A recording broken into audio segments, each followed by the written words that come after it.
Welcome to Garam Masala, the magic spices of cooking.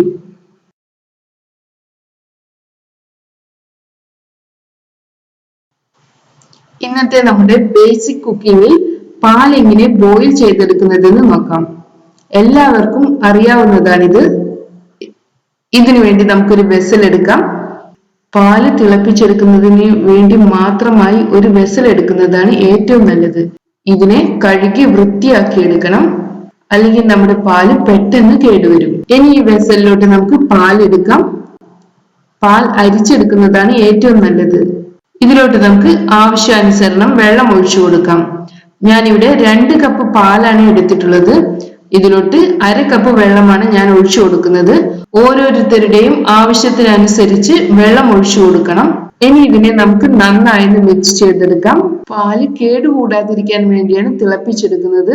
Pasteurised milk തിളപ്പിച്ചെടുക്കേണ്ട ആവശ്യമില്ല. ഇനി ഈ പാലിനെ നമുക്ക് തിളപ്പിച്ചെടുക്കാം. അതിനുവേണ്ടി നമുക്ക് ഫ്ലെയിം ഓൺ ചെയ്യാം. മീഡിയം ഫ്ലെയിമിൽ വെച്ച് നമുക്കിതിനെ തിളപ്പിച്ചെടുക്കണം. ഇടയ്ക്കിടയ്ക്കൊന്ന് ഇളക്കി കൊടുക്കണം. പാൽ തിളച്ച് പുറത്തു പോകാതെ ശ്രദ്ധിക്കണം. തിരക്കുള്ള സമയങ്ങളിൽ പാല് തിളച്ച് പുറത്തു പോകാതിരിക്കാൻ വേണ്ടി ഫ്ലെയിം കുറച്ച് വെക്കണം. അതിനുശേഷം വെസലിന്റെ മുകളിലായി ഇതുപോലെ ഒരു സ്പാച്ചുല വെച്ച് കൊടുക്കാം. മരത്തിന്റെ സ്പാച്ചുലയാണ് ഏറ്റവും നല്ലത്. പാൽ തിളച്ച് പൊങ്ങി വരുമെങ്കിലും ആവി സ്പാച്ചുലയിൽ തട്ടിയതിനു ശേഷം താഴ്ന്നു വെക്കുള്ളൂ. അങ്ങനെ പാൽ തിളച്ച് പുറത്തു പോവുകയില്ല. തിളച്ചതിന് ശേഷം നമുക്ക് ഫ്ലെയിം നല്ലവണ്ണം കുറച്ച് വെക്കാം. ഇനി ഇതിനെ 1-2 മിനിറ്റ് കൂടെ വേവിച്ചെടുക്കണം. വെരി ലോ ഫ്ലെയിമിൽ വെച്ച് വേണം ഇതിനെ വേവിച്ചെടുക്കാൻ. ഈ സമയത്ത് നമ്മൾ ഒഴിച്ച വെള്ളത്തിന്റെ 1/4 ഭാഗവും വറ്റിപ്പോകും. 1-2 മിനിറ്റിന് ശേഷം നമുക്ക് ഫ്ലെയിം ഓഫ് ചെയ്യാം. അങ്ങനെ നമ്മുടെ തിളപ്പിച്ചു വെച്ചിട്ടുള്ള പാല് തയ്യാറായിട്ടുണ്ട്.